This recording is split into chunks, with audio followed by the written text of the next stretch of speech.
The money that's in the governor's budget, as he said, is reasonable, it's conservative. I think it can be supported by partisan legislators here in our capital, and it gets us to that point so that in the fiscal year ending in 2026, fiscal year ending in 2027, the state will have enough funds to pick up a 10% share of the cost to move through into step 2 for some more further in detail planning. So I just want to make sure I understand what you're saying. The $5 million in the budget is to move forward to the more intensive planning stage for those projects that are currently at the kind of the entry level consultant and planning phase. That is correct.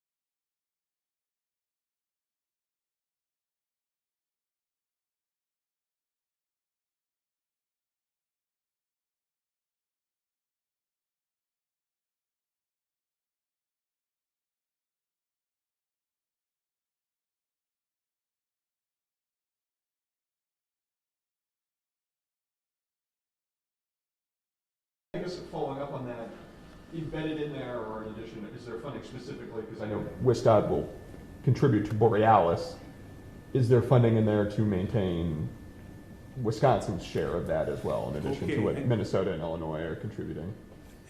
I'm not going to sidestep it. I'm actually going to give you even some more good news. There was federal granting at the end of 2024 to contribute $36 million for the operating expenses of Borealis that the Federal Railroad Administration felt would cover that expense for 6 years. So our state, and it is our state that's primarily involved with Borealis, of course. The primary beneficiary Right. is the state of Wisconsin. Right, although Minnesota is involved too.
The governor's done another thing that I think is great, and he's anticipated in the next table down, table 18, how funds that they have received that might need to be adjusted are built into this biennial budget.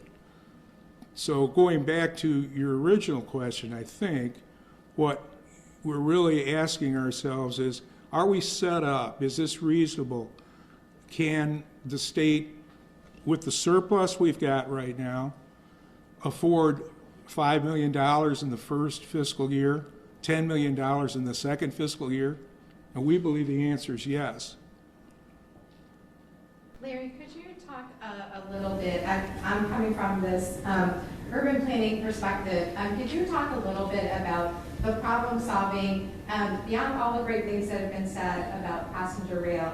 You know, I think we know that there's data available that, you know, more and more young people are not driving, right? And could you talk a little bit about how this solves some of our spatial mismatch, I hate to get too jargony, between where people are living and where either they work or go to school? Sure. And speaking first about the Fox River Valley, employment-wise, just for people to get to and from jobs, passenger rail can be used for that. It lays down the backbone, though. So if the rail goes in through all of these proposed routings that go over a vast majority of the state, has been said, then you can start building some other transportation to connect, busing, transit, possibly. And I want to note that the governor's budget also provides for regional transportation authorities be established with local control.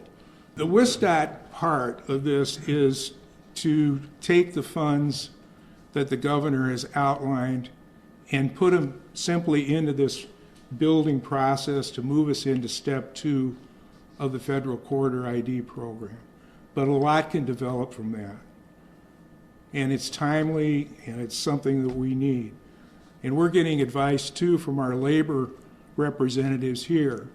They represent the families of the railroad employees in our state, and they would be looking forward to seeing these projects actually get on paper. We're a long way from construction, but in between, there's going to be another layer of planning, and that's where some of these connectivity issues. In addition to the mobility issue that you brought up, another consideration is the cost of housing. And of course, this doesn't only affect young people, but they are among the people who are affected by the cost of housing.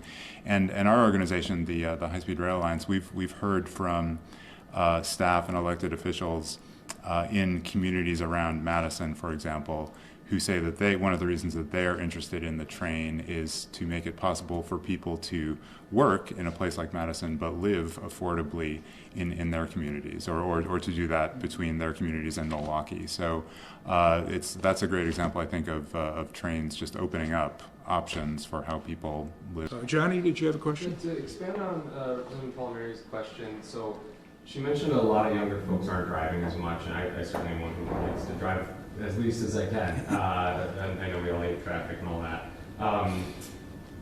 Can you maybe touch a bit upon how we've really been seeing a trend away from driving, or a trend towards the pains of driving being exacerbated by rush hour traffic and all that, and on the flip side, not getting a lot of relief from the airline industry, from just continuous disruptions, safety concerns, high costs. Like, is there some sort of missing middle there that the trains could help alleviate? Or Yes, let me take the last part of that.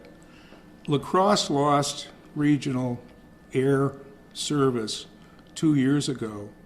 The Borealis came along and actually helped in a reality check for that. But I think down the road, you're wise to point that out. There's going to be a shift in travel patterns. Perhaps the airline industry isn't going to improve, but I could say that much about it. Does anyone have another comment that's kind of a question that we'd like to forward to also the Wisconsin Department of Transportation planners? How do they see the younger people, or maybe it's the older people that have a disability that can't drive, as becoming part of the increasing ridership of passenger rail? There's ways to kind of make that a program. There's other transportation groups that we talk to, including people that represent disabled travelers, that are very interested in seeing increased passenger rail service. But I think that all those points that you made need to be addressed. Yes? Yeah, I think it would be valuable if Ian could briefly point out on the map the 5 corridor ID areas, the routes, and also the Northern Lights Express. Oh, sure. And again, Corridor ID is the Federal Railroad Administration feeder program that creates a service development plan, a business plan, and then it gets implemented through a different funding mechanism, also through the same department, called Federal-State Partnership. There are 5, well, there are 6 listed here. Northern Lights Express is actually run by the Minnesota Department of Transportation. So it touches Superior, so it does affect Wisconsin. You know, if Minnesota has their ducks in a row, Superior might get passenger service before Madison does. So the race is on. This blue line, labeled 2nd TCMC Borealis, that is the current route that all passenger service takes. Every other line on here is some form of expansion. The blue line is on here because the Wisconsin Department of Transportation is proposing to add a second daylight Borealis train. So there would be 2 that run between the Twin Cities and Milwaukee and Chicago along the blue line, plus the Empire Builder. This green line is the one that people in Madison care about, because that's the one that runs from Chicago to Milwaukee to Madison, then up to Eau Claire and across to the Twin Cities. That one is also a Wisconsin Department of Transportation project. The Green Bay extension, and finally the one that's, that people forget about is the Eau Claire to Twin Cities one, because that one is not the Wisconsin DOT. That one is actually the Chippewa-St. Croix Rail Commission and Eau Claire County. But just like the Wisconsin DOT, they're a proponent. They're going through the process of developing the business plan, where they're looking at actually a different business model that might result in much lower upfront capital cost, slightly higher operating costs, but also a much sooner service. So it's going to be really interesting to see where that comes from and where that goes. In addition to these 6, there is another one, Big Sky North Coast. The proponent for that is Montana, and that is a long-distance train that runs from Chicago along this blue line and then all the way out to the West Coast in Seattle. It is different from the Empire Builder. It's in an early stage of development, so there wasn't a lot of point marking it on here because it's not anything the legislature has to deal with, and it's not anything that we at this point have a lot of input on. And then the last quarter ID program would be the expansion of the number of daily runs of the Hiawatha. Oh, yeah, good call. The Wisconsin DOT's 4th corridor ID project is kind of the trunk of the tree. And that is expanding Hiawatha service from 7 daily trips up to 10, which is a big But expansion. that got our particular route started. I work with a group that's an affiliate with Wisconsin Association of Railroad Passengers, known as New Rails. That's for Northeast Wisconsin Rails. So that's why I'm glad Ian filled us in. And yes, we're still under that study again. Those studies will be filed June 30th. If you want to learn more about the Wisconsin Business Coalition for Passenger Rail, you can go to the West Central Wisconsin's Rail Coalition site, or you can just Google Wisconsin Business Coalition for Passenger Rail. It started out very small, but we've got all the major Chamber of Commerces and businesses, so I just wanted to mention that.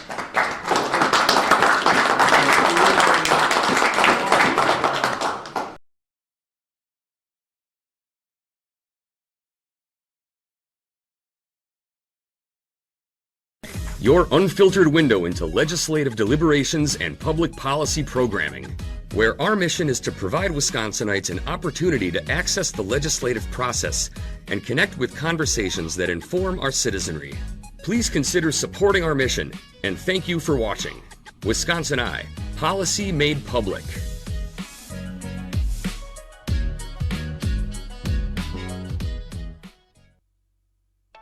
Wisconsin Eye is proud to bring you Budget 2025, your source for live and on-demand coverage of the 2025 to 2027 Wisconsin state budget.